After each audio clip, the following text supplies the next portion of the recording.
کہ صحابہ کرام نے 20 رکعت پڑھی ہے.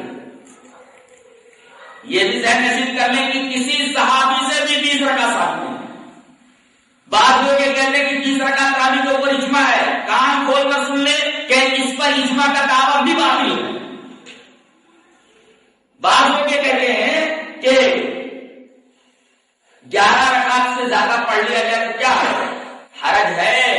اس لیے کہ حضرت عائشہ نے فرمایا کہ نبی کریم صلی اللہ علیہ وسلم 11 رکعت سے زیادہ نہیں کرتے تھے. تو بتائیے نبی کریم صلی اللہ علیہ وسلم کی زندگی ہمارے لیے اسوہ حسنہ ہے, ہم زیادہ کیوں کریں؟ جب آپ نے اس نماز کو زیادہ نہیں کیا تو اس کو ہم زیادہ کرنے والے کون ہوتے ہیں؟ اس کی مثال نماز قصور کی طرح ہے, خصوص کی طرح ہے, استسقاء کی طرح ہے. اب بتائیے استسقاء کی رکعت ہم پڑھا سکتے ہیں؟ نماز قصور کی رکعت ہم پڑھا سکتے ہیں کہ اس کی ایک معین مقدار ہے, اس کی رکعت متعین ہے. استسقاء کی رکعت متعین ہے, قصور کی رکعت متعین ہے, اور اسی طریقے سے خصوص کی رکعت متعین ہے.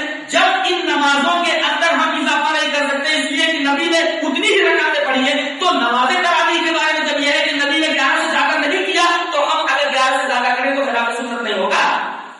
خصوص کے اندر اگر رکعت زیادہ کرتے ہیں تو خلاف سنت, خصوص کے اندر اگر ہم رکعت زیادہ کرتے ہیں تو خلاف سنت, استسقاء کے اندر اگر ہم رکعت زیادہ کرتے ہیں تو خلاف سنت. نبی نے جب 11 رکعت سے زیادہ پڑھائی نہیں, اگر ہم زیادہ کرتے تو خلاف سنت نہیں ہوا. لہٰذا میں یہ کہتا ہوں ان احادیث کی روشنی میں کہ 11 رکعت سے زیادہ پڑھنا یہ خلاف سنت ہے. نبی صلی اللہ علیہ وسلم نے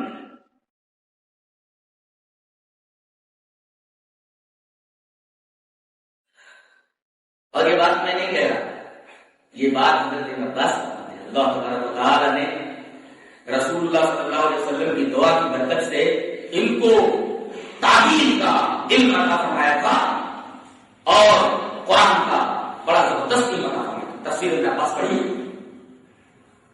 آپ کو معلوم ہو جائے گا کہ اللہ تبارک و تعالی نے تفسیر کے بعد میں کتنی بصیرت عطا فرمائی. روایت اس طرح ہے, وعن ابن عباس رضی اللہ تعالی عنہما انه طاف معاویہ بالبیت فجعل معاویہ يستلم الاركان كلها فقال له ابن عباس لما تستلم هذين الركنين ولم يكن رسول الله صلى الله عليه وسلم يستلمهما فقال معاویہ ليس شيء من البيت محجور فقال ابن عباس لقد كان لكم في رسول الله اسوة حسنة فقال معاویہ صدقت رواه احمد في مسنده. حضرت ابن عباس فرماتے ہیں کہ اتفاق سے ایک ہی سال ہم اور معاویہ دونوں حج کے لیے گئے, تو میں نے دیکھا کہ طواف کے وقت حضرت معاویہ رکنے یمانی کے استلام کے علاوہ اور رکنوں کا بھی استلام, رکن شامی کا بھی استلام کر رہے ہیں. تو حضرت ابن عباس نے ان سے کہا کہ تم 2 رکنوں کا استلام کیوں کر رہے ہو؟ نبی نے تو 2 رکنوں کا استلام کبھی نہیں کیا, آپ نے تو ہمیشہ ایک رکن کا استلام کیا ہے. تو حضرت معاویہ نے قیاس کیا, کہا نہیں سے شروع میں نبی محجورہ, خانے کعبہ کی کوئی چیز چھوڑنے کے لائق نہیں ہے, سب مقدس ہے. تو حضرت ابن عباس نے فرمایا معاویہ لقد كان لكم في رسول الله اسوة حسنة, نبی کریم صلی اللہ علیہ وسلم کی زندگی ہمارے لیے اسوہ حسنہ ہے. آپ نے صرف ایک رکن کا استلام کیا ہے, تم 2 رکنوں کا استلام کیسے کر سکتے ہو؟ حضرت معاویہ کون سمجھ گئے کہ مدار کا نام صدق تم سچ ہے. ایک ہی رکن کا نبی نے استلام کیا تو ایک ہی رکن کا استلام کرنا ہے. نبی کریم صلی اللہ علیہ وسلم کی زندگی ہمارے لیے اسوہ حسنہ ہے. اس حدیث پاک سے بھی یہ بات معلوم ہوتی ہے کہ 11 رکعت سے زیادہ نہیں کرنا چاہیے. جب نبی نے زیادہ نہیں کیا ہے تو زیادہ کیوں کریں؟ اگر زیادہ کریں گے تو خلاف سنت ہو. حضرت ابن عباس نے جیسے معاویہ کو ٹوکا, ایسے ہی جس آپ والوں کو ٹوک سکتے ہیں, یہ خلاف سنت.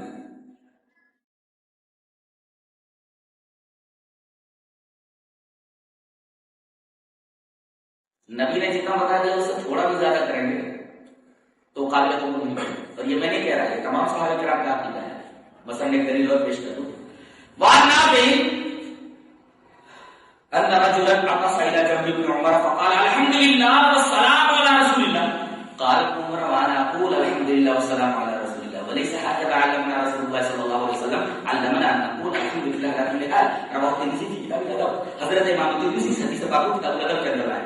حضرت نافع فرما رہے جو ابن عمر کی شاگرد ہے کہ حضرت ابن عمر کے پاس ایک آدمی بیٹھا ہوا تھا, اچانک سے زور سے چھینکا, یار زور سے چھینکا, کہنے لگا الحمدللہ والسلام علی رسول اللہ, یعنی الحمدللہ کہنے کے بعد نبی کو سلام بھیج دے رہا ہے.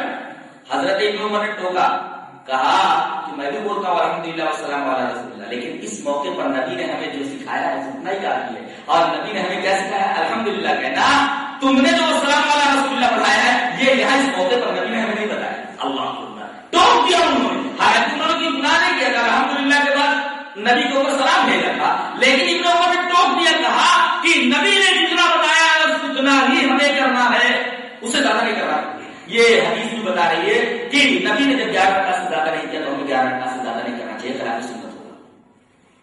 ایک روایت اور لے لیں تاکہ بات اور زیادہ مکلل ہو جائے، اور زیادہ مضبوط ہو جائے. روایت اس طرح ہے، وعن البراء بن عازب رضی اللہ تعالی عنہ قال قال النبي صلی اللہ علیہ وسلم اذا اتيت المضجع فتوضا وضوءك للصلاه ثم اصطجع على شقك الايمن ثم قل اللهم اسلمت وجهي اليك وفوضت امري اليك والجأت ظهري اليك رغبة ورهبة اليك لا ملجا ولا منجا منك الا اليك اللهم امنت بكتابك الذي انزلت وبنبيك الذي ارسلت فان مت من ليلتك فانت على الفطره واجعلني اخر ما تتكلم به. قال فرددتها على النبي صلى الله عليه وسلم فلما بلغت اللهم امنت بكتابك الذي انزلت قلت ورسولي قال لا وبنبيك الذي ارسلت. رواه البخاری کی کتاب الوضو. حضرت امام بخاری سے حدیث آپ کو ایسے کتاب الوضو کے فرمایا. حضرت براء بن عازب فرماتے ہیں کہ نبی کریم صلی اللہ علیہ وسلم نے ارشاد فرمایا جب تم بسترے کو بناؤ تو پہلا کام یہ کرو کہ جیسے تم نماز کے لیے وضو کرتے ہو ویسے وضو بنا لو. پہلا کام بسترے بنا رہے ہو تو نماز کے لیے وضو بنا لو. اچھا تو دوسرا کام اپنے دائیں گھٹنے کو بند لیٹ جاؤ، یہ دوسرا کام ہے.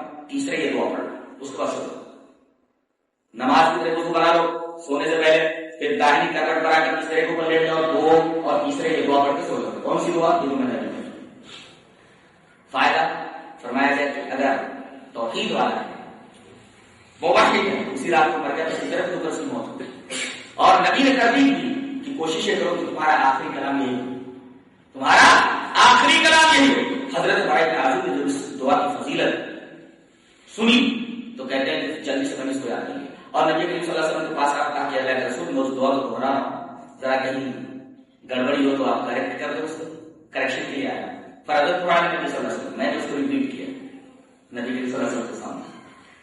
جب وہ پوری دعا پڑھنے کے بعد آخری ٹکڑے پر پہنچا فلما بلغت اللهم آمنت بكتابك الذي انزلت، تو نبی نے کیسے کہا وہ بنبیک الذی ارسلت، میں نے رسولک الذی ارسلت کہا. نبی نے کہا نہیں وہ بنبیک الذی ارسلت، جو میں نے کہا وہی کہو. حالانکہ رسول تو نبی سے عہدے میں بڑا ہوتا ہے، رسول تو صاحب کتاب ہوتا ہے. حضرت براء بن عازب نے